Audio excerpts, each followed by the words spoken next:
Precisamos estar preparados para as adversidades, ou para o momento oportuno para fazermos parte de algo grande.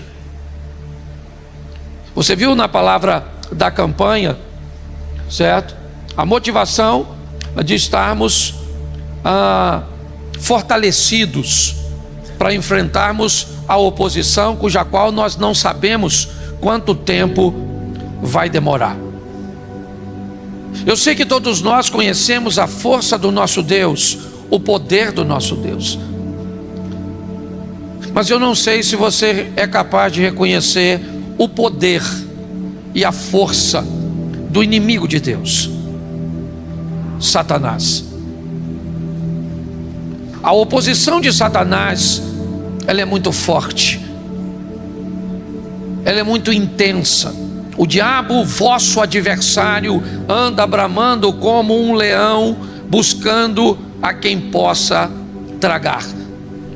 Se o diabo foi ousado o suficiente para se opor a Jesus na tentação, no deserto, olha bem, ele sabia quem Jesus era, mas como Jesus estava na fragilidade de um corpo humano, ele se aproveitou das necessidades humanas, achando que poderia tirar proveito disso, e ele tenta convencer Jesus de que Jesus não é quem Deus disse que ele era. Se tu és o Filho de Deus, se tu és o Filho de Deus. As tentativas de Satanás foram muito intensas para se opor, usando pessoas e situações. Imagine nós. Imagine.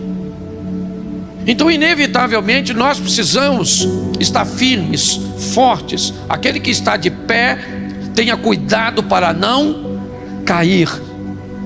Há uma preocupação muito intensa de Deus, porque Ele sabe o poder do inimigo, sabe a adversidade que o inimigo pode trazer. Eu vou usar 2 textos apenas. Esse é um culto de campanha, onde nós precisamos estar fortalecidos para vencermos, aptos a enfrentar os desafios cujos quais nós não sabemos de onde virão. Você vê Léa Mendonça cantar um dos hinos famosos: quem estava na guerra era eu, e o inimigo covardemente acertou um dos meus. Então, às vezes não pode atingir você, atinge seus pais, seus filhos, mas ele vai buscar uma brecha, uma oportunidade, certo? E se ele encontrar, pode ter certeza, o diabo, ele vai agir, ele vai mover, ele vai buscar desestabilizar você. Nesses 2 textos nós vamos ver pessoas que vão nos dar uma grande lição, mas principalmente nos alunos de Jesus. Os 2 textos que eu vou citar aqui, na verdade, é uma aula que Jesus está dando aos seus discípulos. Apesar dos discípulos terem a presença do próprio Deus no Espírito Santo, depois de Atos 2, Jesus sabia que transitar, certo, de uma presença física, onde os discípulos poderiam ver, ouvir, tirar suas dúvidas, e migrar agora por uma presença espiritual, onde eles não podem ver, onde para se ouvir agora o modelo mudou. Esses discípulos precisam estar prontos, preparados para enfrentar tudo isso, por causa da dureza. No chamado do apóstolo Paulo, Jesus é bem categórico a Ananias: esse indivíduo que eu estou chamando, ele vai saber o que é ser perseguido, certo? Ele vai entender os desafios. Então nós não estamos numa brincadeira, nós estamos numa guerra. Essa é a grande verdade, entendeu? Todas as vezes que Satanás olha para você, você carrega a imagem de Deus, e isso torna você um inimigo. Algumas pessoas acreditam: se eu não mexer, se eu não... Não tem isso não. Não tem essa história de eu mexer com Satanás. Não tem isso não. Você é filho de Deus. E isso inevitavelmente faz você carregar, certo? Algo precioso. Mas eu quero refletir com você. Eu vou deixar uma oração proposital aqui. Cadê o Carlos Eduardo Dias e a Adriana do Nascimento? Faz um sinalzinho para mim aqui. Isso. No final eu vou orar por vocês. Tá certo? Mas eu quero, até porque eu quero que vocês ouçam muito bem, porque se tem uma coisa que o Satanás trabalha, é contra o casamento. Quem é casado sabe o desafio que é manter uma vida a dois. Posso ouvir um amém dos casados? Deus te abençoe e te fortaleça. Isso, tenha força. Uma hora morre. Vai dar certo. Até a morte o separe. Não estou agorando a vida de ninguém não, pô. Não é para até que a morte o separe. Então, isso aí. Vamos lá, Marcos 7:24. Vamos dar uma olhada nesse texto. São 2 textos. O texto é grande, mas eu vou falar pouquinho. Levantando-se dali, foi para os termos de Tiro e de Sidom. E entrando numa casa, não queria que alguém o soubesse, mas não pôde esconder-se. Porque uma mulher cuja filha tinha um espírito imundo, ouvindo falar dele, foi e lançou-se aos seus pés. E essa mulher era grega, cirofenícia de nação, e rogava-lhe que expulsasse da sua filha o demônio. Mas Jesus disse: deixa primeiro saciar os filhos, porque não convém tomar o pão dos filhos e lançá-lo aos cachorrinhos. Ela, porém, respondeu e disse-lhe: sim, Senhor, mas também os cachorrinhos comem debaixo da mesa as migalhas dos filhos. Então ele disse-lhe: por esta palavra, vai, o demônio já saiu da sua filha. Verso 30. E indo ela para sua casa, achou a filha deitada sobre a cama, e que o demônio já tinha. Feche os seus olhos. Senhor nosso Deus e Pai, em nome de Jesus, eis aqui a tua palavra. Continua falando conosco. Usa-me como um canal de bênção nesta hora, em nome de Jesus. Amém. Glória a Deus. Amém. Essa história, ela é contada por outra ótica também, tá certo? Essa não é a única narrativa desse texto. Numa outra narrativa diz que essa mulher vem seguindo, certo, que Jesus não faz, questão de ouvi-la, ok? Até que os discípulos ficam incomodados e o intercedem. Mas há 2 lições muito importantes aqui para os alunos de Jesus. Primeiro, eles vão aprender que essa mulher não tem condições de fisicamente trazer seu problema para Jesus. Ela tem um problema grande, e o problema dela vai ficar lá na casa dela. Não deu para trazer, tá certo? E ela vai procurar Jesus. Ela tem um propósito, e o propósito dela é um dos maiores. Está na filha. Ela precisa encontrar uma solução para aquele problema. O problema está na filha, e ela precisa encontrar uma solução para o problema que está na filha. O problema está na filha, e ela precisa encontrar uma solução para sua filha. Preste atenção. O problema está numa posição, numa categoria que vai inferiorizar qualquer tipo de obstáculo. Ok? Se você quer descobrir como tornar a sua situação, o que você deseja, diante de Deus, sendo colocado por você mesmo, coloque os seus problemas graves na categoria de filhos. Ou seja, numa categoria onde todos os obstáculos são inferiores. Se tiver que levantar de madrugada, que pegar uma fila, que pegar, não interessa. Se tiver que se humilhar, não interessa. Você está entendendo? A categoria do problema, o outro também você vai ver. Mas o problema está na filha dela. E ela precisa encontrar uma solução. Então o que é que ela vai fazer? Ela vai procurar aquele cujo qual as pessoas estão dizendo que pode solucionar o problema dela. Pronto, é isso.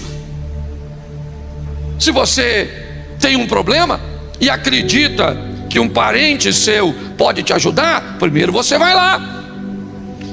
Se você acredita que um político pode te ajudar, você vai para a porta da casa dele e vai aguardar ele sair. Não interessa quanto tempo ele demore. Essa é a verdade. Porque primeiro você vai para onde você acredita. Só que essa mulher, ela tem um problema que o dinheiro não resolve. Ela tem um problema que remédio não resolve. Ela tem um problema que está difícil. E está onde? Está na filha dela. Talvez se tivesse no marido, ela largasse. Talvez se tivesse na esposa, ele pediria o divórcio. Talvez se tivesse num amigo, ele simplesmente deixaria para lá. Porque em algumas situações, às vezes, se a situação acaba ficando muito ruim, a gente contorna, a gente tenta driblar, se afastar de alguma forma. Mas esse problema está na categoria de filho.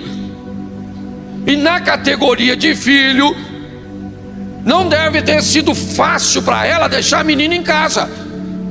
Porque se ela está em casa, pelo menos a menina está debaixo dos seus olhos. Com quem ou quem ela ia confiar o cuidado de uma menina com demônios? Mas ela tem um problema. O problema está na filha. A filha é prioridade. Então eu vou procurar uma solução. Lá vai ela. Seja na primeira história ou na segunda, vamos ficar com essa que eu li. Jesus vem andando, entra numa casa e não quer atender ninguém. Ele não quer atender ninguém. O motivo não interessa.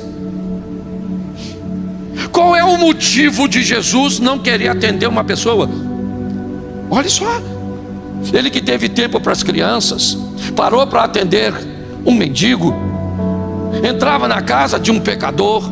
Se tinha uma coisa que Jesus estava pronto, era para servir pessoas. E nesse dia o texto diz que ele não quer falar com ninguém, ele não quer atender ninguém. O que está acontecendo com Jesus? Jesus está cansado? Jesus está estressado? Não, Jesus tem uma lição para dar aos discípulos. Entra numa casa e provavelmente avisou seus discípulos: eu não atendo ninguém, não quero que ninguém saiba que eu estou aqui. O contrário das outras vezes, gente. Você vai a Israel, a primeira coisa que um guia decente te fala é como reunir 5.000 pessoas, 10.000 pessoas na época de Jesus. Não tinha um radinho, não tinha um folheto, não tinha nada para avisar que Jesus estava chegando. As casas, as moradias, certo? Não eram como hoje. Então qual era a forma de fazer isso? Era avisar as pessoas de maneira prévia. Havia uma equipe que ia à frente como batedores, levando a informação, certo? Jesus tal dia está chegando aqui. Então as pessoas se preparavam, dava tempo de alguém falar com outros, para que a multidão, porque a maioria das pessoas, elas imaginam assim: Jesus aparecia na praia e o Espírito Santo ia falando com todo mundo. Não romantiza o negócio não. Entendeu? E agora Jesus diz o inverso: entro nessa casa e não quero atender ninguém, não quero que ninguém saiba que eu estou aqui. Pronto, é isso. Mas o texto diz que uma mulher, cuja qual tinha uma filha com espírito imundo, ouvindo falar de Jesus, ou seja, ela descobriu que ele estava expulsando demônios. Qual é o problema da filha dela? A menina está em demoninho? Então o que ele pensou? Ou o que ela pensou, perdão, certo?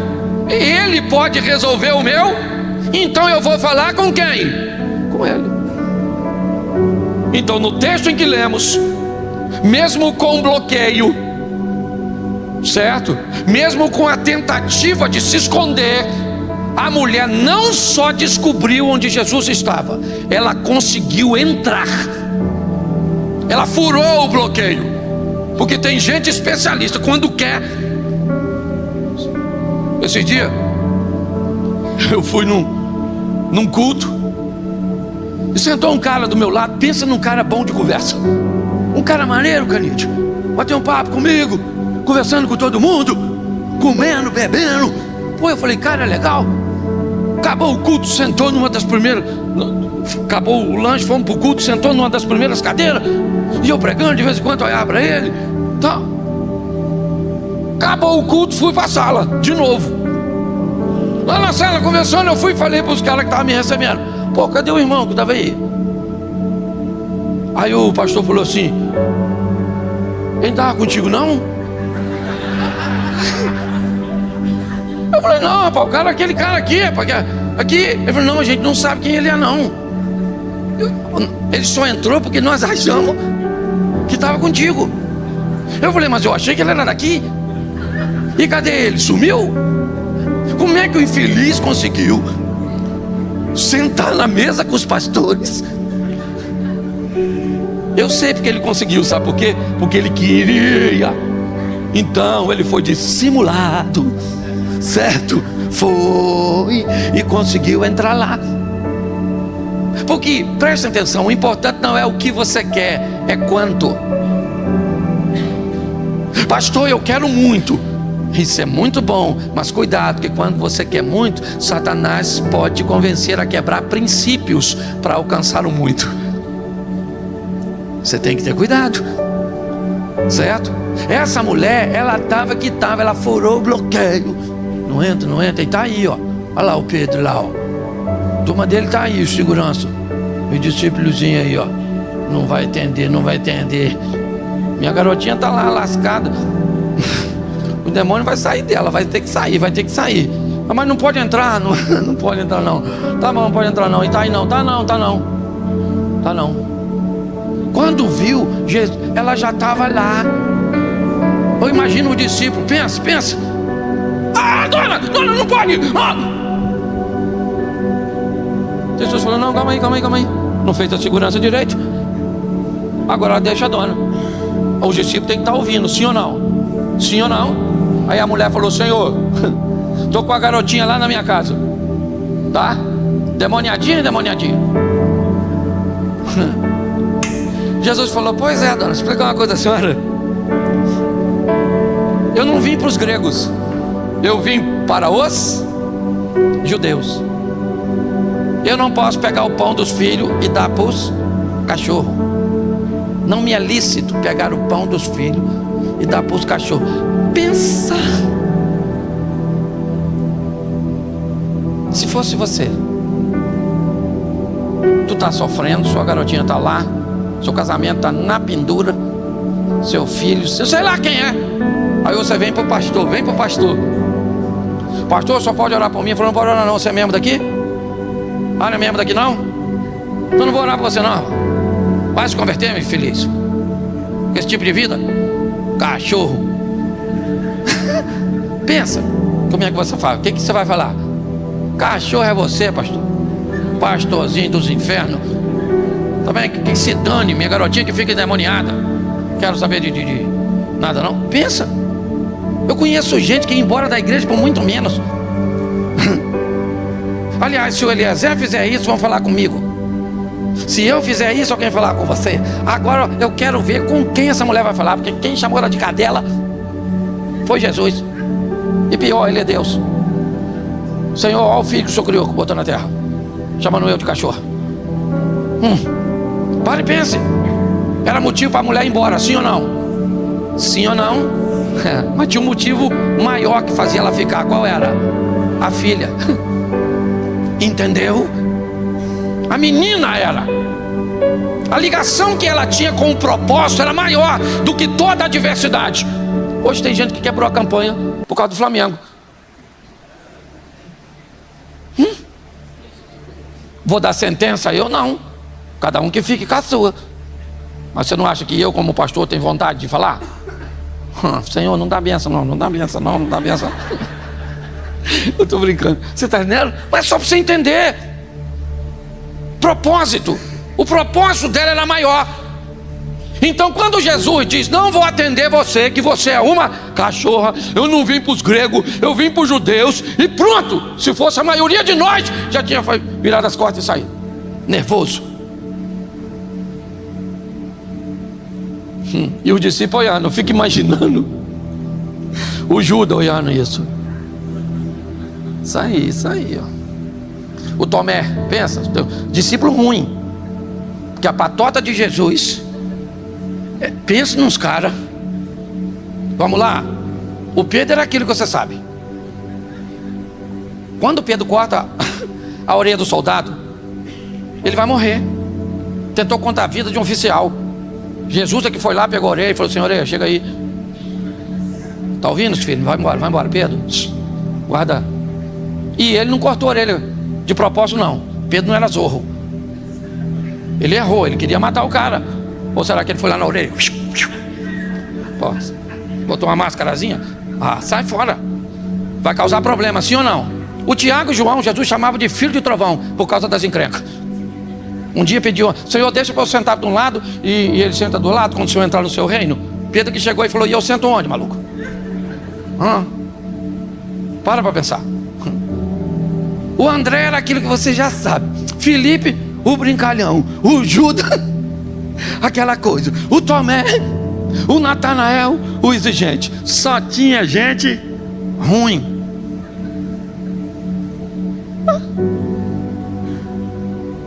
É verdade. Está trabalhando aquela turma toda. Eu imagino todo mundo olhando Jesus falando com a mulher. Alguns melhorzinhos deviam estar pensando: é melhor não ter entrado. Está vendo?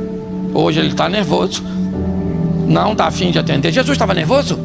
Não. Ele está querendo dar uma lição nos discípulos. E ele vai dar. E vai usar a mulher como material didático para dar uma lição nele. Você entendeu? Você entendeu quando o Canídia estava dizendo aqui que você é um milagre na vida do outro?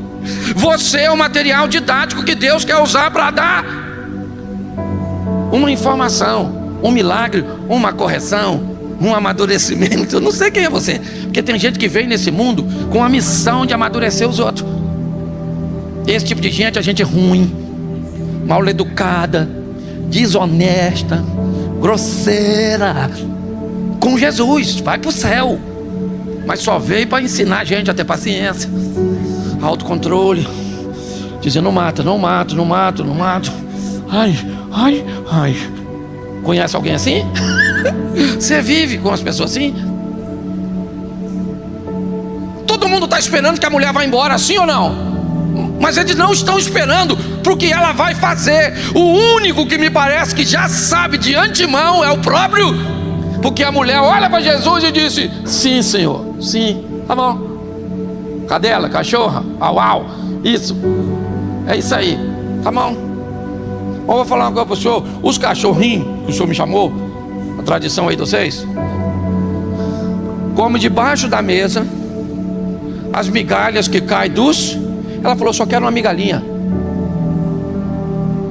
só quero uma palavra do Senhor. Eu não pude trazer minha filha, mas o Senhor é poderoso para dar uma ordem aqui que faz um milagre lá. Você consegue entender? É só isso. Eu imagino Jesus agora olhando por discípulo.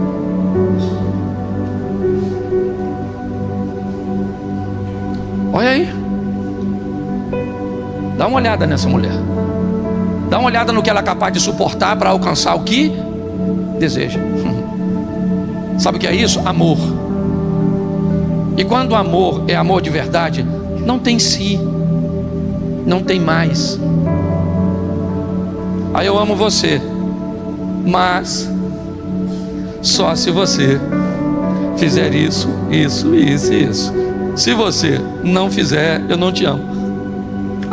Eu te amo, porém, certo? Porém, para eu te amar, você tem que fazer o que eu quero. Isso não é amor. Isso não é, o amor de filho é assim? Não, seu filho pode ser rebelde, pode tirar nota baixa, o menino pode fazer isso, pode entrar para o tráfico, ele pode assumir, certo, a homossexualidade, pode acontecer o que quiser. Você deixa de amá-lo? Não, não. Há uma lição aqui. Jesus vai embora, já. Os discípulos precisam estar preparados para aquilo. Para quê? Para aprender com essa mulher a não desistir, a prosseguir, a continuar debaixo de perseguição, debaixo de difamação, certo? É isso. Ele está mostrando para os discípulos que tipo de pessoas e o que elas são capazes, certo, de movimentar quando o propósito, certo, é um propósito na categoria de filhos. É isso. É isso.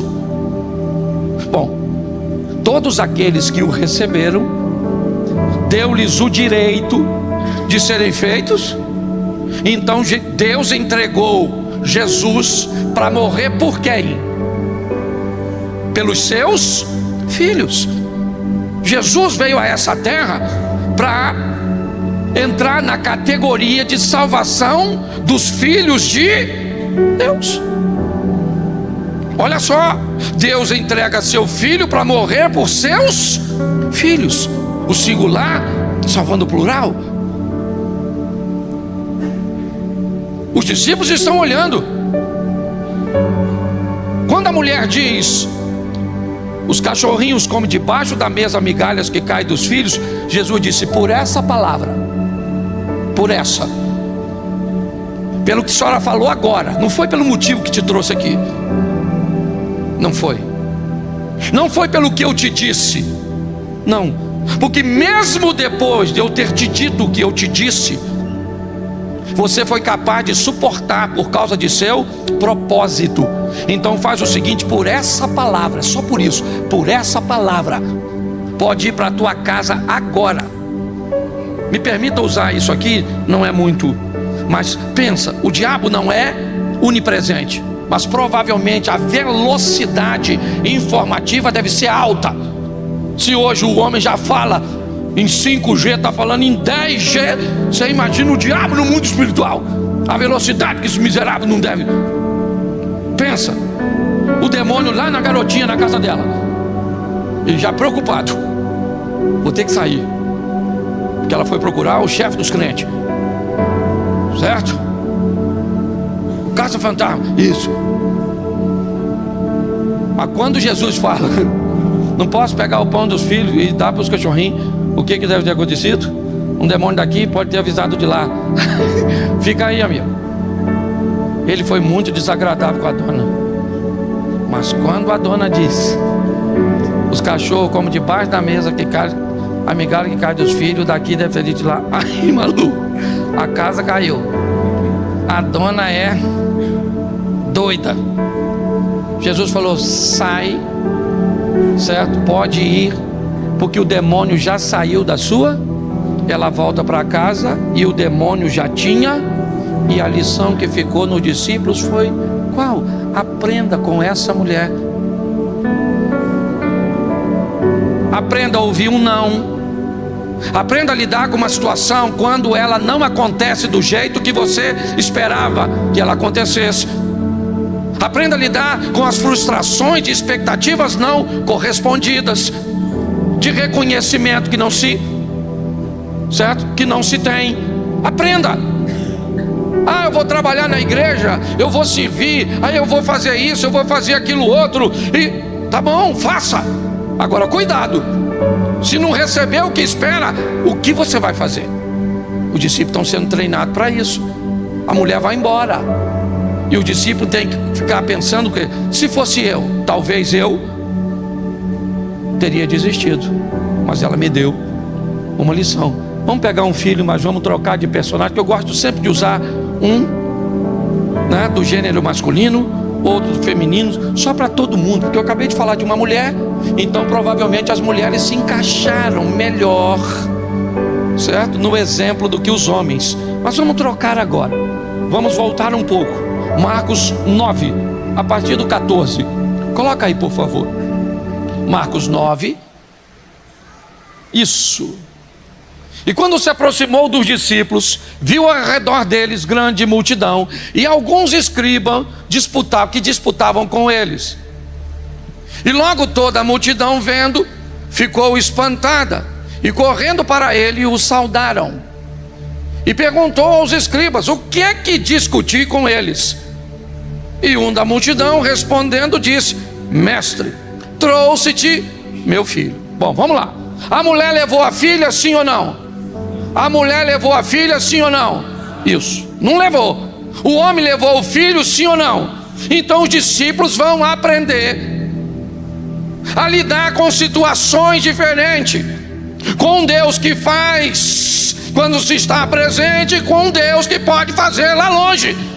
Você está entendendo? O Deus que servimos opera aqui na igreja, mas opera na casa, no hospital, onde as pessoas estão nos assistindo. Os discípulos vão aprender isso. A mulher não podia trazer a filha, então a filha ficou em casa. O homem podia trazer, então está aí, ó: mestre, eu trouxe o meu filho. O texto anterior diz: e a mulher tinha uma filha. Qual é a categoria do problema do homem? Ele está lá para resolver um problema com seu filho. Então acabou, meu irmão.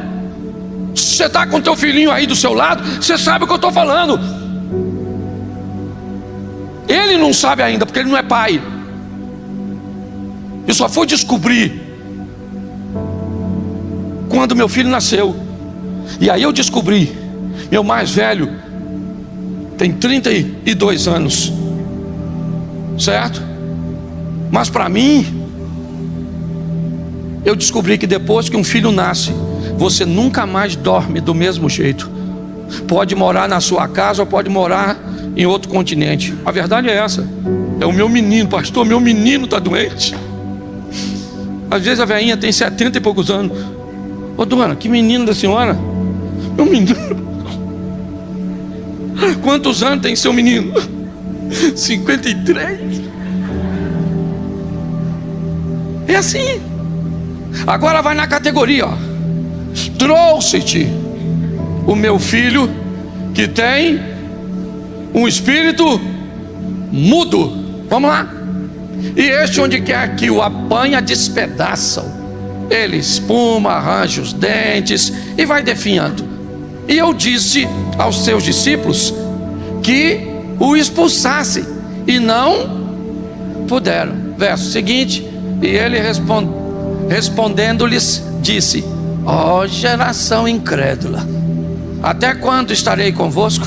Até quando vos sofrerei ainda? Trazei-mo. E trouxeram.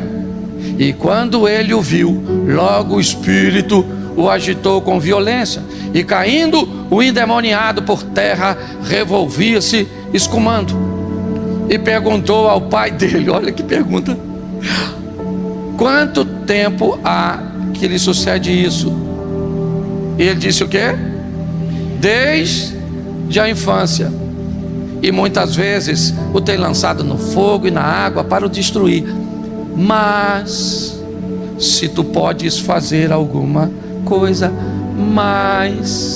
se tu podes fazer alguma coisa, grave isso: mas se tu podes fazer alguma coisa, tem compaixão de nós e ajuda-nos. Verso 23.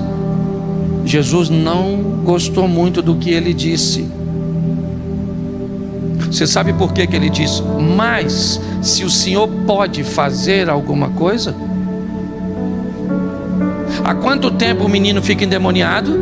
Desde há quanto tempo esse cara está tentando resolver isso? Há muito tempo, sim ou não? Ele já tentou outras vezes? Deu certo? Então ele está cansado. Eu já falei e vou repetir aqui: Pior que um problema pode ser o tempo de duração dele. Quando alguém for te contar que está sofrendo dor por uma situação, pare de achar que o problema é pequeno.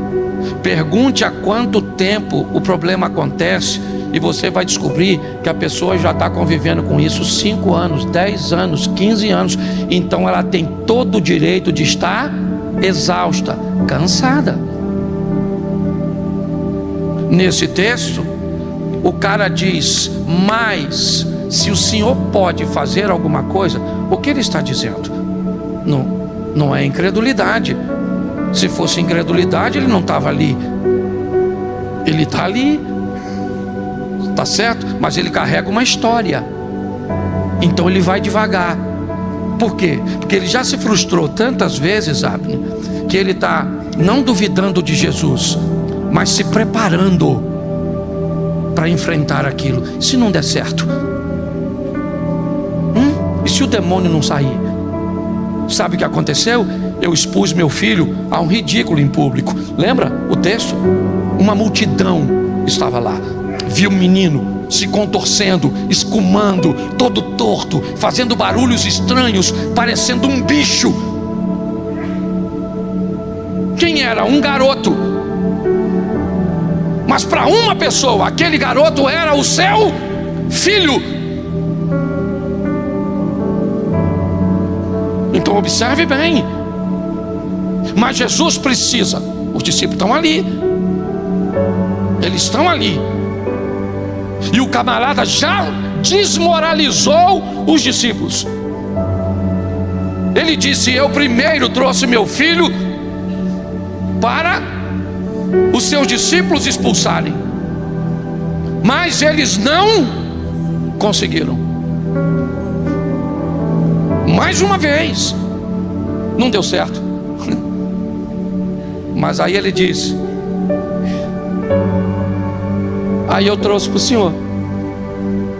Na verdade, quando eu vim aqui, eu vim atrás do Senhor, mas o Senhor não estava, o Senhor estava orando. Seus discípulos estavam aqui. Eu apresentei meu problema para os seus discípulos. Seus discípulos oraram, sabe o que aconteceu? Nada. Mas se tu podes, olha só, mas se tu podes, porque eu não sei onde você buscou solução que não deu certo. Você só tem que ter o cuidado para não trazer a sua frustração para Jesus, porque senão você começa a achar que Jesus é igual ao outro. Entendeu? É assim que funciona. Então Jesus primeiro levanta a bola dele, olha para o discípulo e diz: ô geração incrédula, até quando ainda vos sofrereis? Até quando eu ainda vou ficar com vocês? Traz o menino para mim, cara. Traz o garoto para mim. Aí o pai traz o menino. Mas preste atenção o que Jesus diz no 23, depois da frase: se tu podes, faça alguma coisa. O que Jesus disse? A mesma frase. Bota a frase anterior. Vou terminar no horário certinho. Ó: muitas vezes o tem lançado no fogo e na água para o destruir, mas se tu podes. Foi isso que o pai do garoto falou com Jesus. Se tu podes, ó, tem compaixão de nós e nos ajuda-nos. Verso 23, Jesus disse: vou devolver na mesma moeda. Se tu podes. Então, se depois de tudo isso, depois de você estar cansada, decepcionada, certo? Envergonhada, humilhada, sofrida, essa historinha que você gosta, ela não serve nada diante de Deus. O que ele diz para esse cara: depois de tudo isso, se você puder crer, tudo é possível ao que crê. Note que a conversa foi para outro nível. Esse cara vai responder a Jesus, e a resposta dele é extraordinária. Olha o que ele diz no verso seguinte: logo o pai do menino, preste atenção, o pai do garoto, o restante que se dane. A multidão está lá, ela não está nem aí, está cada um de olho em si mesmo. A verdade é essa. Mas tem alguém, porque eu vou ser franco para você, o máximo que nós nos preocupamos aqui com o problema do outro é com uma oração. Porque quando a história acaba aqui, você vai para casa para resolver o seu problema. É essa a grande verdade. Por que é que você acha que nós fazemos uma campanha? Porque nós sabemos que para você sozinho às vezes fica pesado. Se deixar para você orar na sua casa, talvez você não tenha tempo, não tenha força. Não é porque tem uma mágica, não é nada disso não. É porque isso fortalece você. Você vê as pessoas contando as histórias. Mas presta atenção, o pai do menino, clamando com lágrimas, disse: eu creio, Senhor, ajuda a minha incredulidade. Me ajuda, porque está difícil pra caramba. É desde a infância, é muito tempo que esse troço está acontecendo. Pega o menino, eu não posso deixar ele sozinho. Tá, gente, não tinha lâmpada. Toda noite tinha que ter um fogo. O pai diz: ele lança o meu filho no fogo. Se estou perto d'água, eu tenho que estar perto dele, porque a proposta é matar o meu filho. E meu filho não vai morrer, não interessa. Ele é meu filho, está na categoria de filho, e eu vou lutar por ele. Tentei, não deu certo, trouxe para teus filhos, teus discípulos, não deu certo, e agora está ficando pior, porque eu trouxe para o Senhor, e o Senhor está engrossando o negócio. E os discípulos estão tudo olhando, porque os discípulos estão com uma coisa na cabeça: esse demônio é poderoso, porque nós tentamos expulsar tudo junto e não deu certo. Vai dar ruim para Jesus. Os discípulos estão lá. Eles não entenderam por que eles não conseguiram. Eles estão debaixo de uma situação totalmente diferente da anterior, certo? Então é outro ensinamento. Pela primeira vez eles tentam expulsar o demônio sem sucesso. E o que Jesus está querendo mostrar não é um modelo único. Você vai enfrentar situações diferentes. Então a conversa, olha só, o menino diz: se tu podes.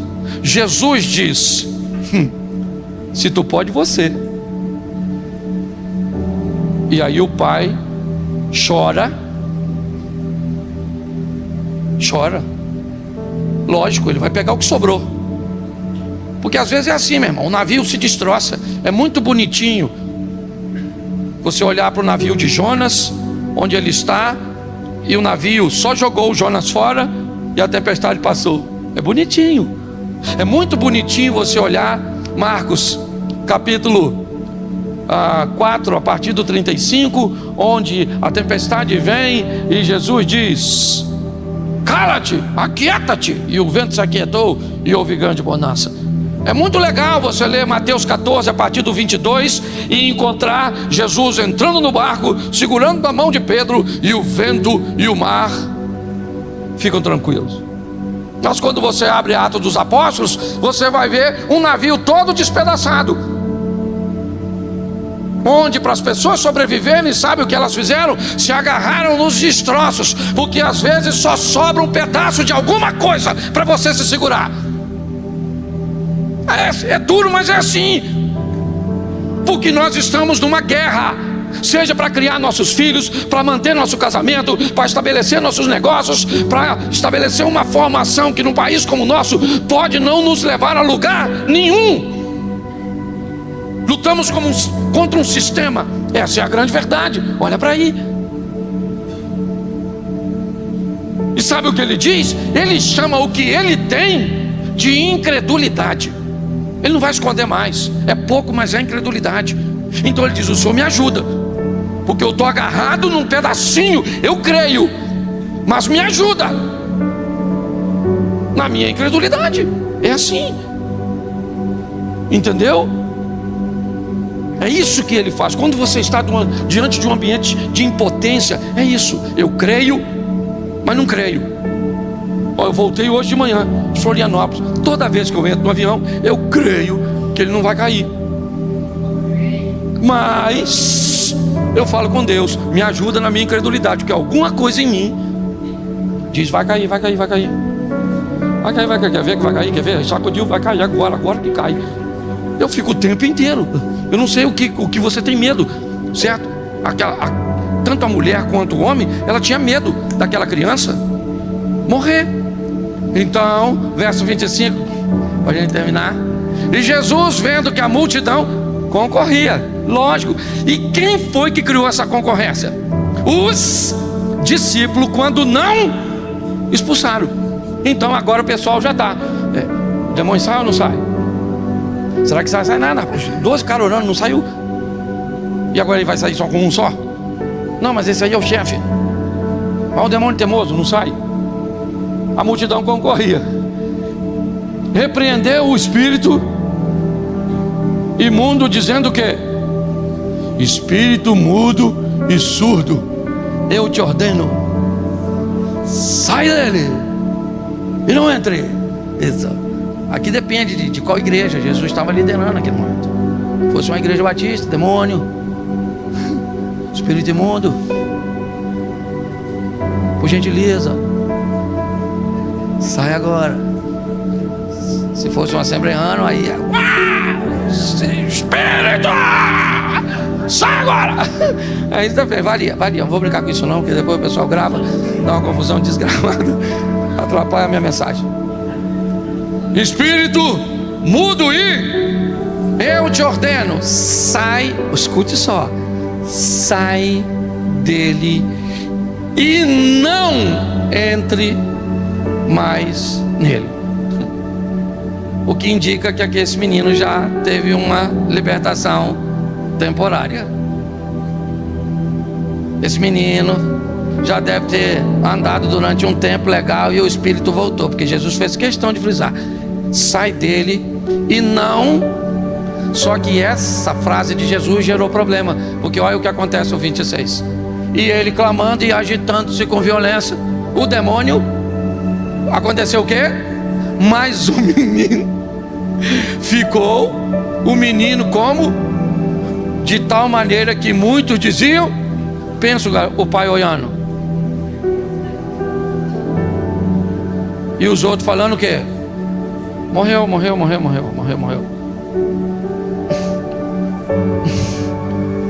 Não era isso.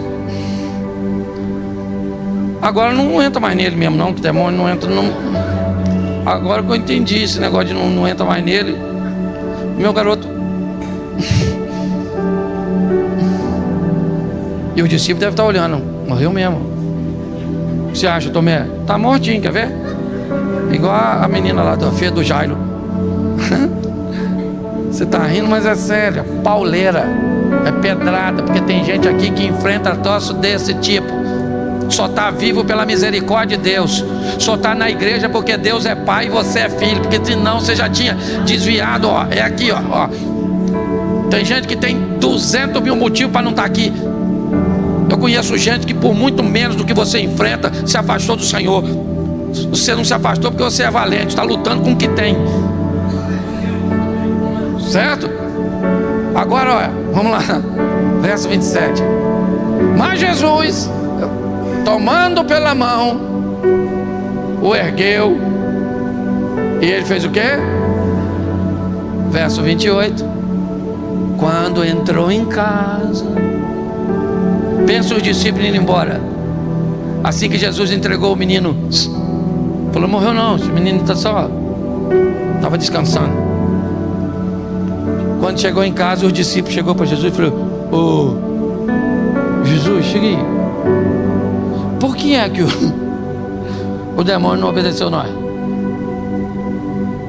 E Jesus falou o quê?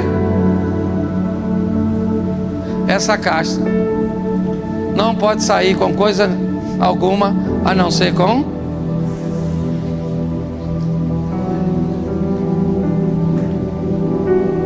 esse tipo de problema. Não se resolve com o que você faz, se resolve com o que você fez. Jesus está vindo de onde? Por que é que os discípulos não foram para o monte orar? Só foi 2, se não me falha a memória. Depois você lê, que eu não sou obrigado a ler tudo. Os Zé Ruela acharam que já estava. Vamos ficar por aqui mesmo, parece uns demônios, nós expulsa, porque nós é expulsador de demônio, Ghostbuster, certo? Bora. Eu gosto disso. Sai, demônio. Não vou sair não, esse maluco está pensando que... Quando chegou o chefe dos crentes, o demônio deve ter falado: agora deu ruim. O cara estava no monte orando, falando com Deus, ele é mesmo Deus. Nem sei como é que o demônio teologicamente entende isso. E aí, olha só, os discípulos vão aprender inúmeras lições, e nós também. Primeiro, tem problema que dá para levar diretamente, tem problema que não dá. Tem problema que se resolve de uma vez só. Jesus curou um cego em etapas. E daí? Tem pessoas que são curadas no caminho. O que Jesus está ensinando aos discípulos é que não dá para pregar um modelo, entrar nessa caixa e achar que Deus vai fazer tudo da mesma forma. Mas o que esses 2 exemplos nos mostram é que quando alguém coloca um problema na categoria de filho, não interessa o que vai acontecer, você vai receber de Deus uma resposta, ainda que ela seja negativa. Samuel era um homem de Deus. 1 Samuel capítulo 16 verso 1. Disse o Senhor a Samuel: até quando terás dó de Saul, tendo eu o rejeitado, para que não reine sobre Israel? Cale a boca, eu não quero mais Samuel como monarca. Acabou. Não quero Saul como monarca. Deus respondeu: Samuel, sim ou não? Sim ou não? Deu a ele a resposta que ele queria? Pronto, mas respondeu. O problema é que às vezes disseram a você que você é Deus, e que você vai vir para a igreja e Deus vai fazer exatamente o que você quer. Peça a Deus para trazer a solução, ainda que ela seja apenas uma resposta de satisfação. Por que não vou fazer? Jeremias: não vai. Pai, se possível, aparta de mim o que Deus falou para Jesus? Não vou apartar. Ele disse: então, se o senhor não vai apartar, importa que eu beba, pronto, está tudo certo. Mas a resposta veio. É assim que funciona. Firmes, fortes, sempre. Bom, gente, eu quero fazer uma reflexão com vocês, e ela para mim é de um personagem, é muito difícil dizer que tem alguém na Bíblia que você se identifica mais. Às vezes nós cometemos até um certo erro, dizendo: esse é um indivíduo, uma das passagens que mais me marcam. Mas dentre alguns principais, eu vou destacar José como sendo um dos primeiros na minha lista. E eu quero te mostrar algumas coisas através da vida deste moço, e não apenas dele, mas de sua casa e de sua trajetória. E o texto é Êxodo 13, 19. Êxodo capítulo 13, verso 19. E Moisés levou consigo os ossos de José, porquanto havia este solenemente ajuramentado os filhos de Israel, dizendo: certamente Deus vos visitará. Fazei, pois, subir daqui os meus ossos convosco. Feche os seus olhos. Senhor nosso Deus e Pai, em nome de Jesus, continua falando conosco, nos abençoando, nos alertando, ó Deus, e que cada um de nós possamos sair com uma semente da Tua palavra para esta semana, pelo poder do nome de Jesus. Você pode dizer amém? Isso. Bom, nós estamos diante de um texto, de um fato presente, aqui neste momento, mas de uma narrativa do passado. O texto está falando de uma atitude de Moisés, mas de uma palavra que havia sido dita por José, e que já faz bastante tempo que morreu. E José deixou uma palavra que não tinha a ver com o seu período de vida. Ele foi bem claro dizendo: o Senhor vos visitará e não nos visitará. José está lançando uma palavra para o futuro e dizendo que quando Deus visitasse o povo, trazendo aquele povo libertação, que ele faria questão de sair também do Egito. José não gostaria de ficar no Egito. Parece estranho, mas ele já havia morrido. Mas ele quer que seus ossos sejam retirados dali. Inúmeras pessoas nesse percurso morreram e tiveram sua sepultura no Egito. Mas José, ele vai pedir que as pessoas se lembrem dele. E que pessoas são essas? Não são egípcios, pois o texto chega a dizer que levanta-se um faraó que não sabe nada a respeito de José, o que indica que a imagem de José, por melhor que fosse no Egito, por mais expressivo que ele tenha sido no Egito, e foi, o Egito cresceu economicamente, comprou todas as terras vizinhas, basicamente todas as nações ao redor do Egito que sofriam com um período de escassez. Primeiro venderam seus bens, depois venderam suas terras e por fim venderam a si mesmos, só para receberem comida e não morrer de fome.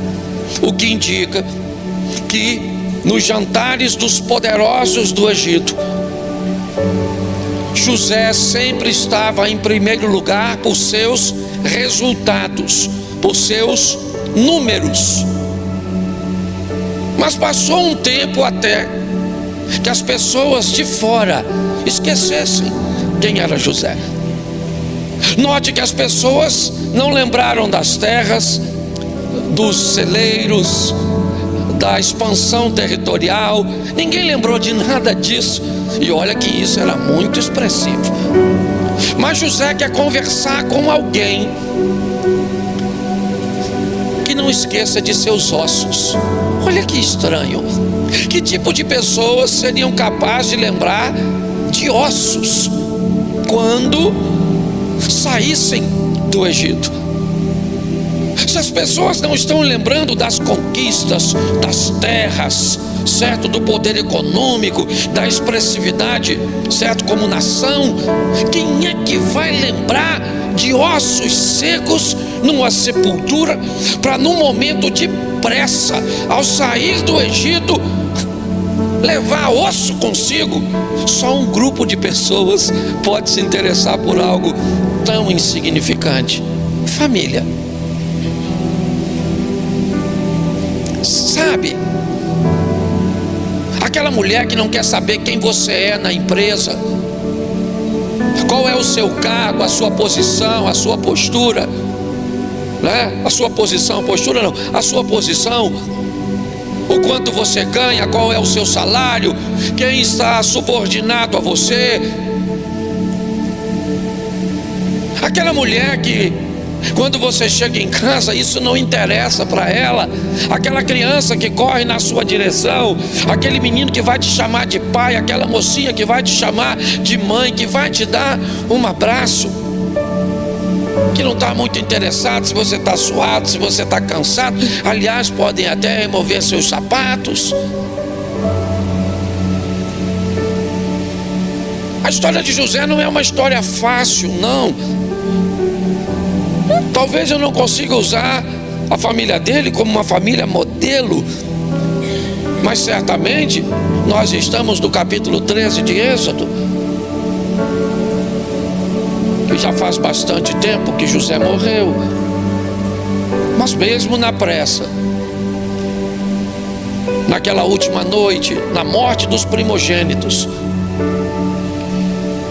no dia seguinte, quando amanhece, quando a sentença do faraó expulsando o povo judeu das terras do Egito, alguém está preocupado em pegar os bens que os egípcios estão doando para que os judeus fujam depressa. Mas tem alguém que, ao invés de pegar uma taça de ouro, uma capa lindíssima, algumas moedas de prata e alguns utensílios valiosos, quer levar algo que tem muito valor para ele: os ossos de um de seus familiares. Não se engane com a aparência do quanto as pessoas de fora te amam ou te respeitem. Não se iluda com a visibilidade dos estranhos, pois elas desaparecem com a mesma velocidade que chegam. Mas construa histórias em casa. Construa elos inseparáveis, estruturas fortes com pessoas imperfeitas, um sistema coeso, alinhado e firme com pessoas desafiadoras. Porque a maioria das pessoas de fora sequer se lembrarão das coisas boas que você fez. Imagine lembrar-se de seus ossos. Começo por aqui essa reflexão, num período onde estamos ensinados, doutrinados a nos interessarmos pela opinião de estranhos, pela aceitação de pessoas invisíveis, cujas quais sequer temos a foto dela em seu perfil. Elogios convenientes, atenção preciosa, que desviamos de pessoas que deveriam ser importantes de fato, mas às vezes esse tempo precioso que temos, dedicamos a pessoas tão distantes que vão desaparecer na mesma velocidade que chegam. A história desse rapaz que eu li em Êxodo, na verdade começa aqui, Gênesis 37:2. Põe para mim, por favor. Eu não dei o texto para ele, então vai demorar um pouquinho, pode ser. Estas são as gerações de Jacó. Sendo José de 17 anos, apacentava as ovelhas com seus irmãos. Sendo ainda jovem, andava com os filhos de Bila e com os filhos de Zilpa, mulheres de seu pai. E José trazia más notícias deles a seu pai. Preste atenção, 17 anos de idade. A história desse garoto começa na sua adolescência. O que é que essa família, que nos serve de exemplo esta noite, vai nos trazer de inspiração de um garoto de 17 anos? O que ele tem a nos oferecer de exemplo? É ele que nós vamos usar por base. E a história começa falando que aos 17 anos, este menino é um sonhador. É alguém cujo qual os pensamentos acerca do futuro são muito maiores do que tudo que ele tem como exemplo ao seu redor. José começa a ter uma visão de seu futuro expressada em seus sonhos. Visão essa que o coloca numa posição maior que Rúben, seu irmão primogênito. Até mesmo que Judá, certo? Que será um indivíduo reconhecido pela tribo que representa. Mas quando olhamos a história deste menino, ela é uma história que nos inspira a sermos sonhadores, a olharmos para um ambiente cujo qual ele não nos expõe muita expectativa de futuro. Tinha tanta gente na frente dele: Rúben, Simeão, Levi, Judá, Isacar, Zebulun, Gade, Aser, Naftali. Preste atenção, a probabilidade dele se destacar é pouca, é mínima. Mas o que a Bíblia está querendo dizer a mim e a você: não perca as expectativas de sonho, de sonhar, de aspirar, de desejar. Por mais caótico que seja o ambiente cujo qual você está inserido, sonhe, deseje, e mais do que isso, esteja pronto para percorrer o caminho entre o que você quer e onde está o que você quer. 17 anos de idade, ele é o mais novo. O comportamento ao redor de José não é bom. Ele traz más notícias a respeito de seus irmãos paternos. Ele não tem ninguém como irmão legítimo.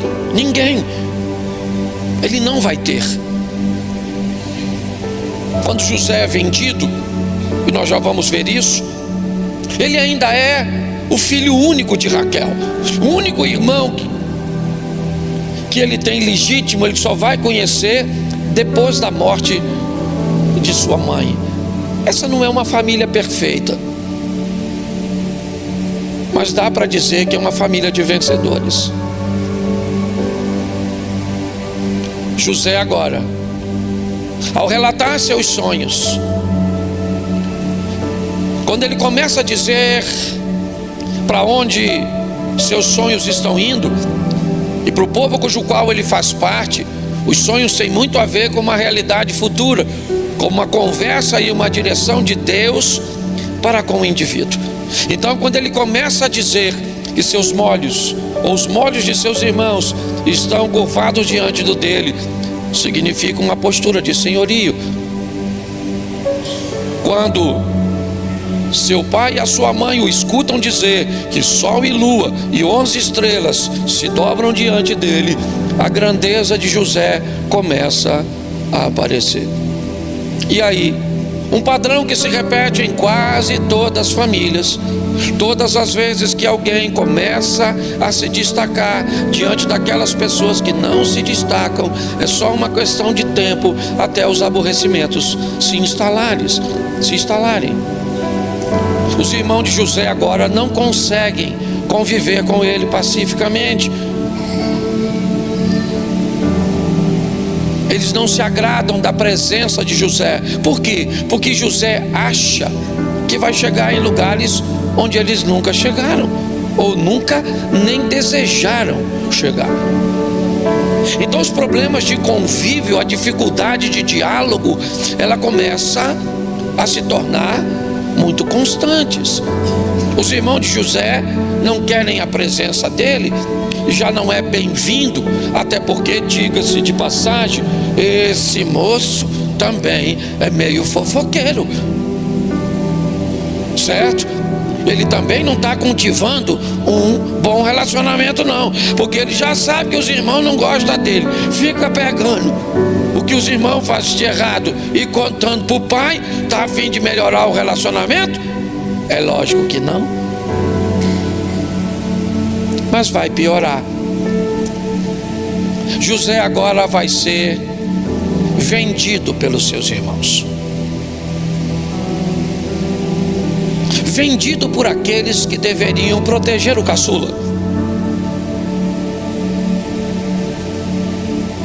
Ele tem apenas 17 anos.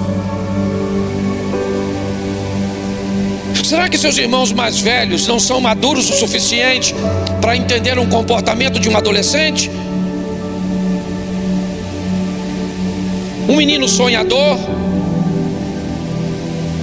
alguém que eles sabem que não tem condição nenhuma de chegar onde está sonhando.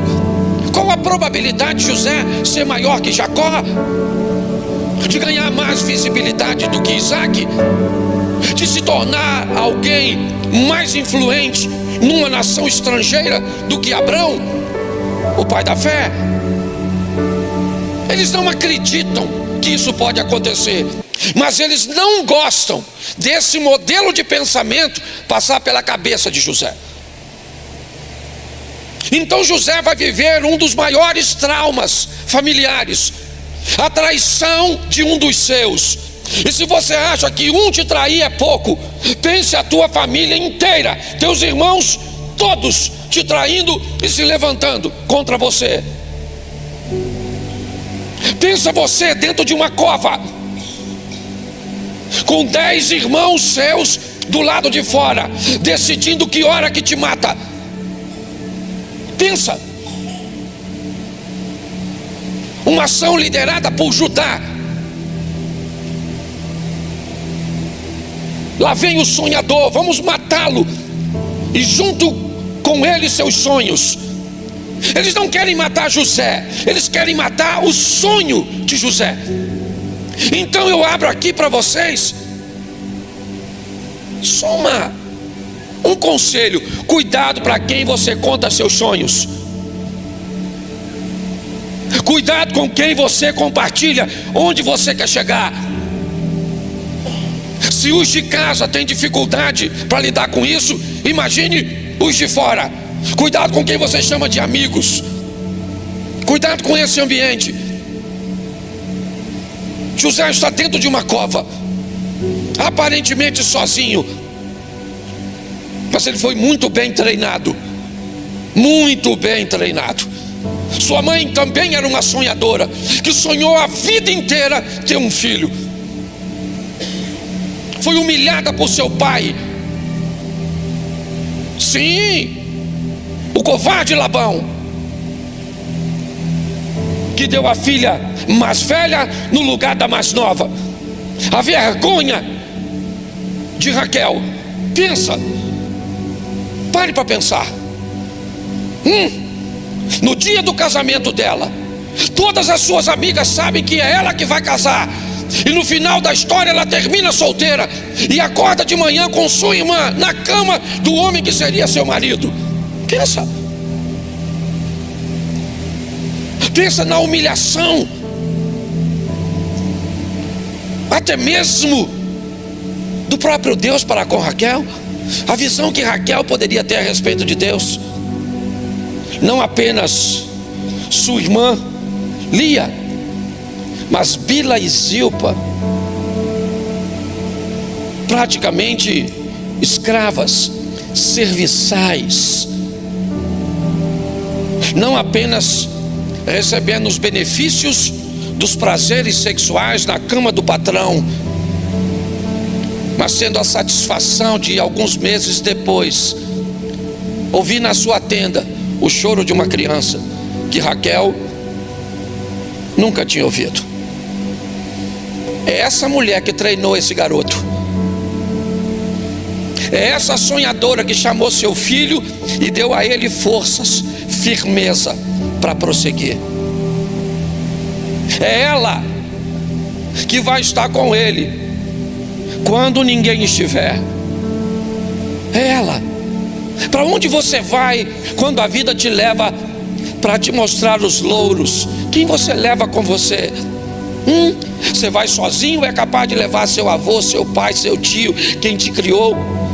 Esses dias alguém me perguntou: pastor, o senhor viaja muito sozinho? Sua mulher quase não viaja contigo? Eu disse: cara, eu nunca viajei sozinho, minha mulher sempre foi. E aí alguém me disse: mas eu nunca vi. Eu disse: isso aí não é problema meu, é seu. Eu dificilmente, poucas vezes, só quando não tem jeito, eu aceito uma cama de solteiro. Eu tenho que dormir numa cama de casal, porque minha mulher vai comigo. Pode não ir presencialmente, mas vai no meu coração. Nesses 34 anos, nunca houve nenhuma possibilidade de ter nenhuma outra mulher deitada na cama que eu me deito, porque aquela tem lugar e ele está ocupado. Não interessa se ela está presente fisicamente ou não. Não há vaga na cama que eu durmo para uma outra mulher que não se chame Jane Mary. É assim que funciona. É para lá que Raquel vai com ele. E Jacó também. O relacionamento de Jacó com José também é muito forte. Ele é o filho da mulher que ele ama e que foi estéril até a presença de José. Mas agora vamos ao trauma, à venda. Vamos vender aos ismaelitas, aos midianitas, aos homens das caravanas o nosso irmão José. Para que matá-lo se podemos vendê-lo? Porque vender é muito pior que matar. Se você mata, você destrói. Se você vende, você azeda o coração. Quantas pessoas não rompem, não avançam, não conquistam, não fazem porque são traumatizadas por traições, por abusos familiares. Agora ele vai sozinho, pelo menos aparentemente. O que seus irmãos não sabem é que José vai acompanhado por Deus naquela caravana. O que seus irmãos não sabem é que os valores de Raquel vão com José. Os ensinamentos de Jacó vão com José. E lá vai José para o Egito, onde vai ser vendido como escravo. A casa é de um oficial do rei, Potifar.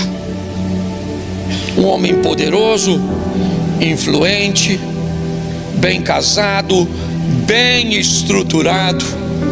E nessa casa José entra como um escravo.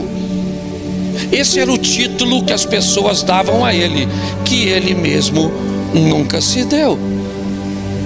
José nunca se considerou um escravo, porque não interessa quem as pessoas pensam que você é. O importante é que você não se esqueça e não se contamine, nem para cima nem para baixo, com o título que as pessoas vão conferir a você. Eu convivo com títulos desde ser um palhaço até uma celebridade. E saiba de uma coisa: eu não sou uma coisa e nem outra. Eu não estou nem da ponta de baixo como palhaço, nem na ponta de cima como uma celebridade. Mas o importante não é o que as pessoas pensam quem eu sou. O importante é que eu saiba. O comportamento de José não é de escravo. A maneira com que José governa a casa de Potifar, ela não é de um escravo, ela não é de um revoltado. Não, ela é de um homem forte, que não quer estar ali, mas descobriu que a vida o levou. E se a vida te levou, meu filho, encare. É só isso. Ele queria estar lá? Não. Quando a vida te levar para lugares que você não gostaria de ir, bote na bolsa seus melhores valores, bote na sua mochila os pertences mais importantes, as posturas, os posicionamentos, os princípios, os pilares. Eles vão com José. Na casa de Potifar, o José, chamado de escravo por alguns, tem postura de patrão para a esposa. Tem alguém que consegue enxergar em José coisas que as outras pessoas não enxergam. Potifar, ele observa a capacidade de José, a confiança que pode colocar nele, e ver nele um homem exato para administrar seus bens e prosperar. A esposa não. A esposa vê um homem forte, bonito. A raiz dele é assim. Um indivíduo de postura. Para a mulher de Potifar, José parece estar no lugar errado. Para ela, provavelmente, a vida não foi muito justa para esse cara. E ela se interessa por ele.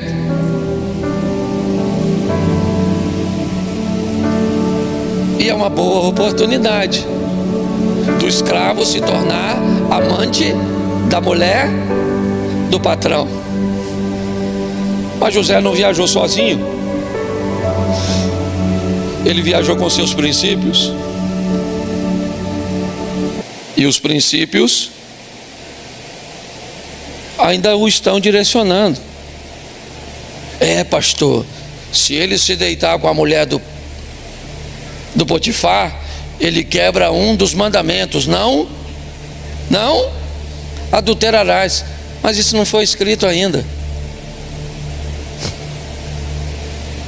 O decálogo vai ser escrito mais à frente, depois do Êxodo, por Moisés. Moisés nem é nascido, e esse cara já sabe que não se deita com a mulher do outro.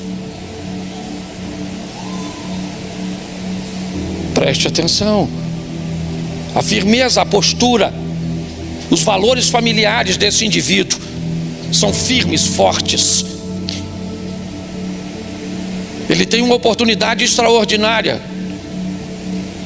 Uma oportunidade extraordinária de alimentar a si mesmo.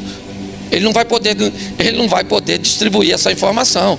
Ele não vai poder dizer para ninguém que se deita com a mulher do patrão, ou alguém vaza essa informação e ele é morto, sim ou não? Então, por que ele não faz?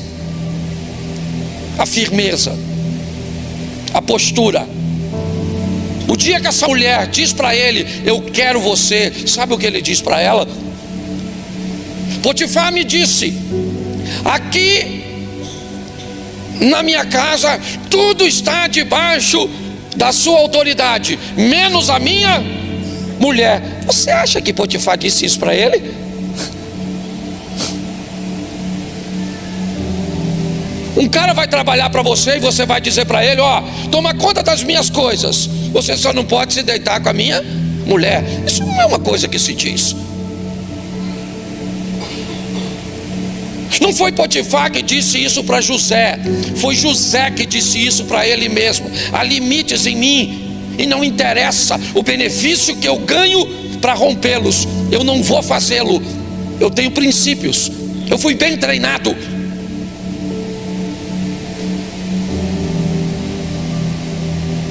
Eu fui treinado por um homem,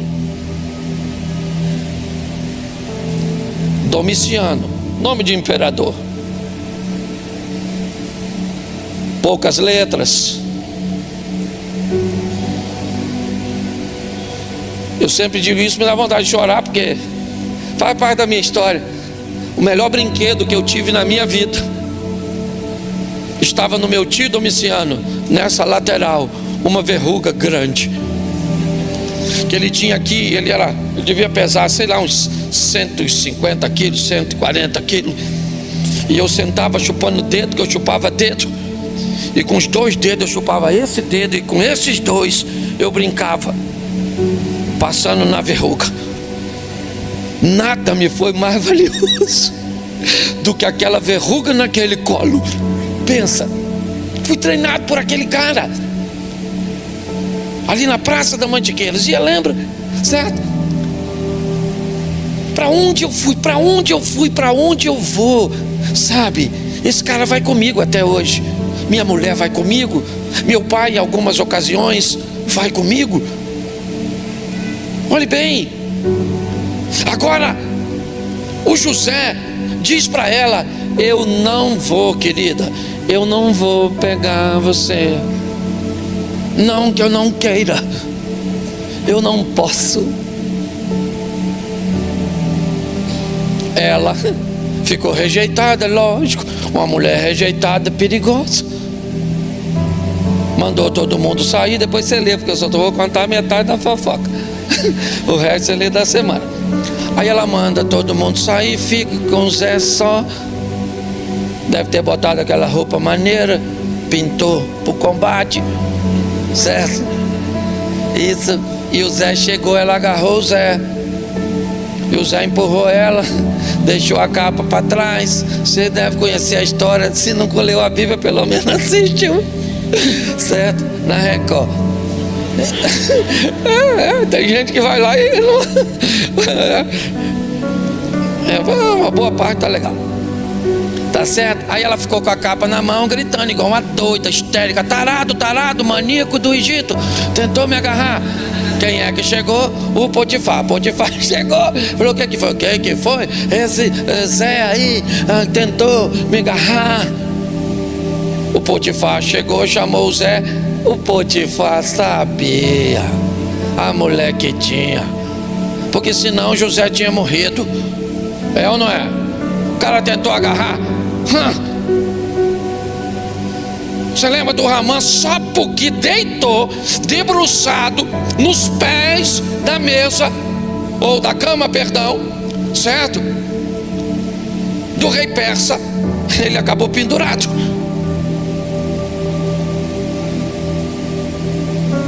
Eu imagino o Potifar chamando: pô, Zé, bom, cara, tu fazer isso comigo, cara. Pô, tu administra a minha casa, tudo direitinho. Pô, tu toma conta de tudo, Zé. Querer pegar a minha mulher. E o José falou: o quê? Nada. Nada, nada, nada. Poderia falar: ô Potifar, você sabe. Só pra nós aqui, vamos conversar no canto. Essa maluca dessa mulher tua é doida, mano. Tá dando em cima de mim um tempão, eu não pego porque eu sou parceiro, irmão. Pega a visão, fiel. Você entenda bem. Eu não peguei essa maluca, não peguei. Ela tá falando: vem, neném. Eu não fui, cara. Eu não fui. Ele fez isso. E se ele faz? Acabava com a reputação da mulher que não tinha. Dizia pra esse cara que ele tinha um grande potencial para ser um corno.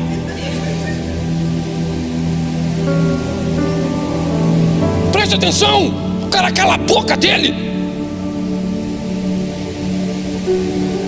Conserve-me o direito de permanecer calado. Então vai para a prisão, miserável. Pelo menos o Potifar tem que dar uma satisfação. É ou não é? Botou o cara na cadeia. Chega o José. Primeira coisa que alguém pergunta quando o cara é preso: esse dia prenderam um amigo meu.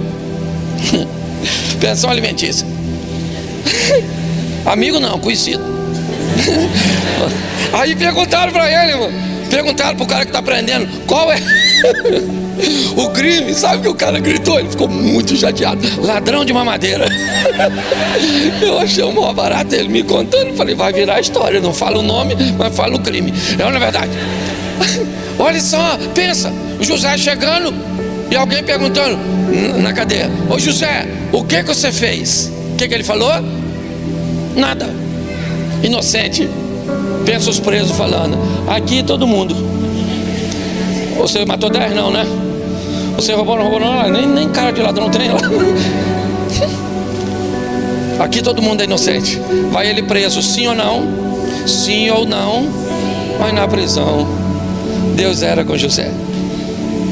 Deus era com José, Raquel era com José, os valores eram com José, os princípios eram com José, os pilares eram com José. Tem gente na igreja que não pode ir no barzinho da esquina, que os princípios, pilares, já ficou. Tem umas irmãs que se for na praia, não vai princípio, não vai valor, não vai nem roupa. Quanto mais essas coisas. E cuidado que você pode estar rindo de você. O que é legal, não, tem gente que não pode ir em lugar nenhum, que não leva nada. Na prisão, Deus era com Zé. Eu gosto disso. E o Zé está lá, e os prisioneiros estão vendo que o Zé é maneiro. O Zé pode até ser bandido, mas é um bandido de família, certo? Pelo menos tem uma vantagem, gosta de mulher, agarrou a mulher do maluco. Isso aí.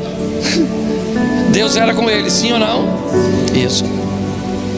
Ali ele cresce, desponta, ganha visibilidade e continua envolvido com sonhos.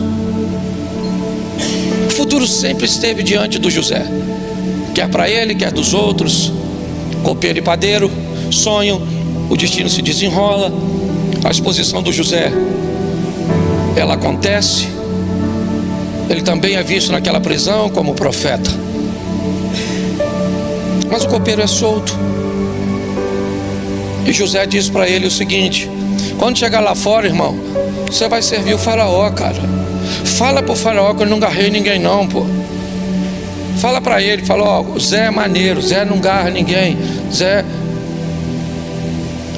Ele pediu ao copeiro para ajudá-lo a sair da prisão, sim ou não?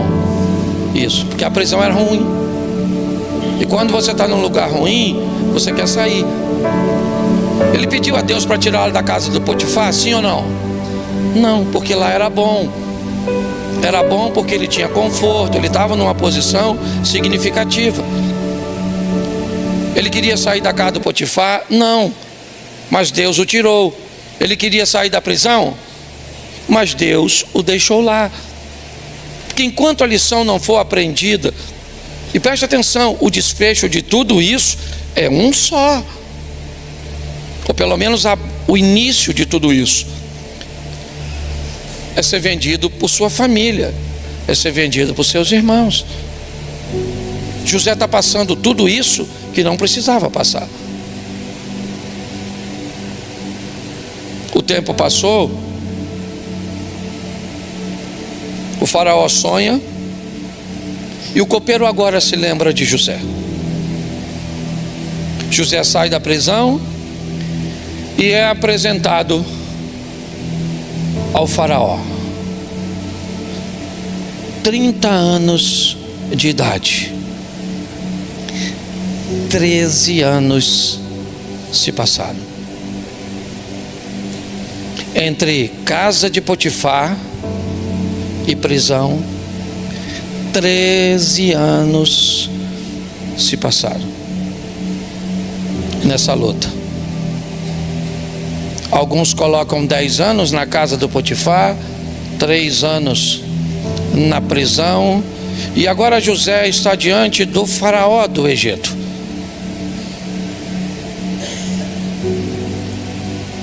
E agora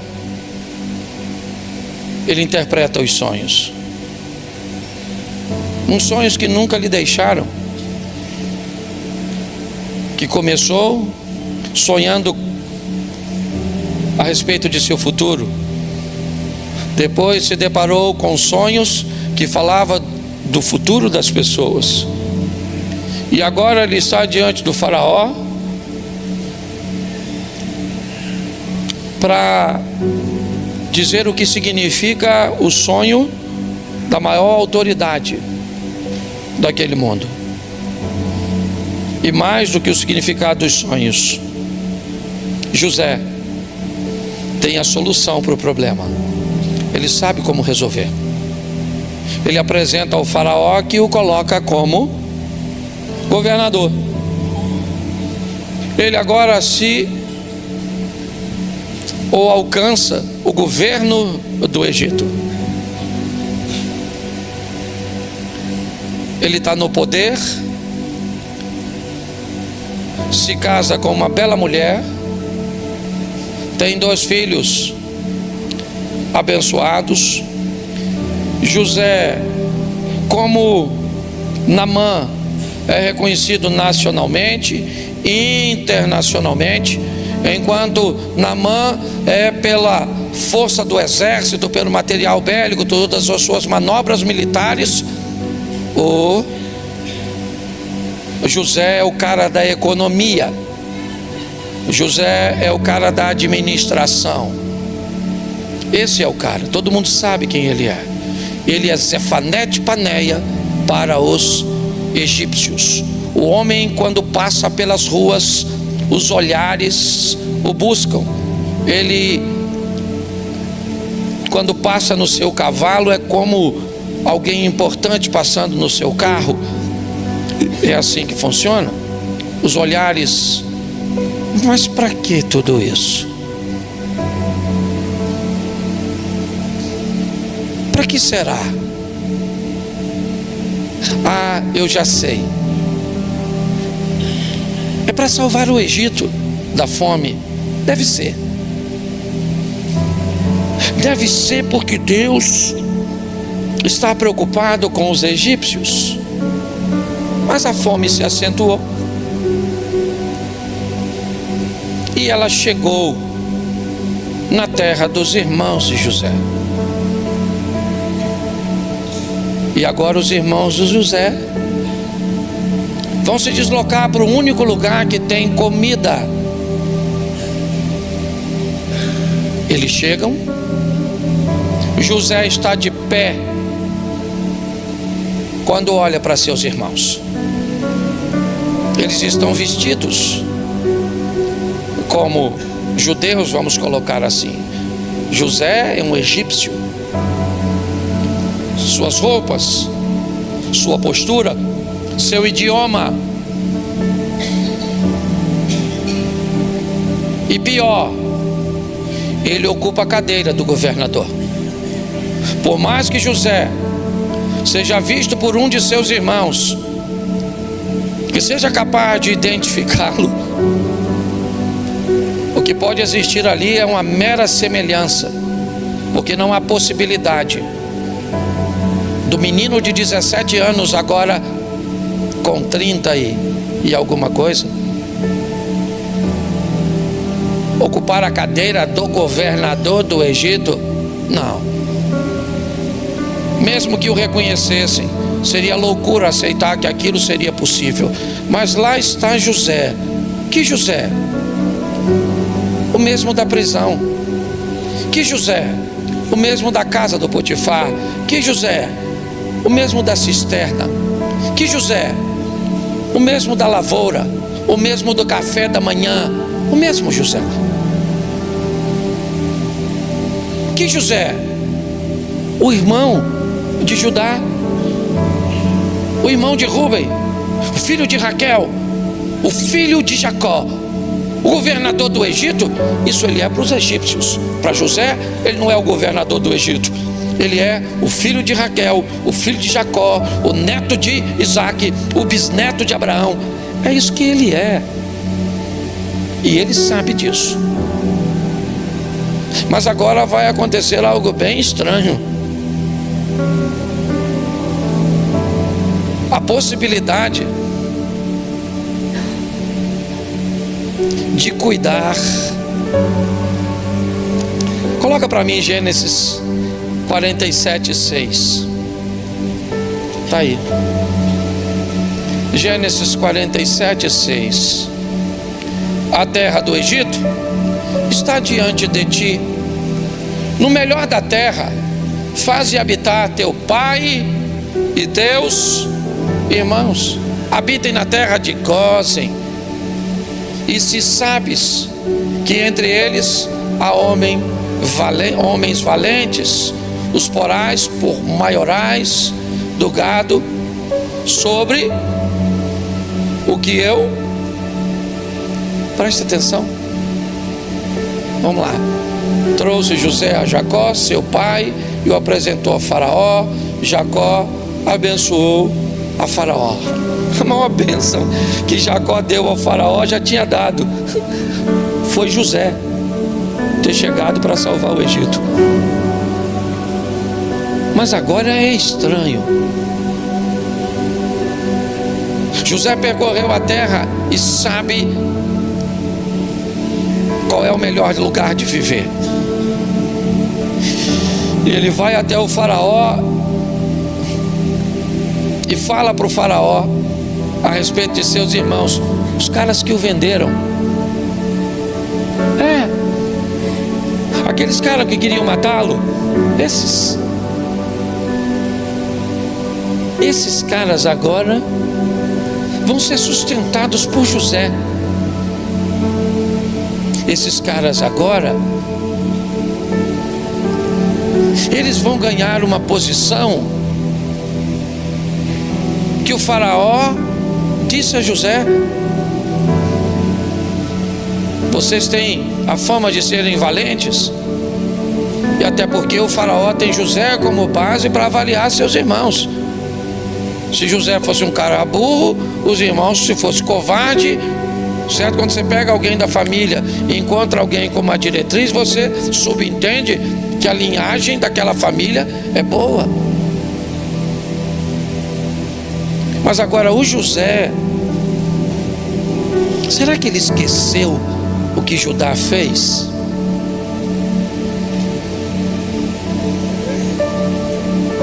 Judá disse: vamos matá-lo, e com ele também seus sonhos.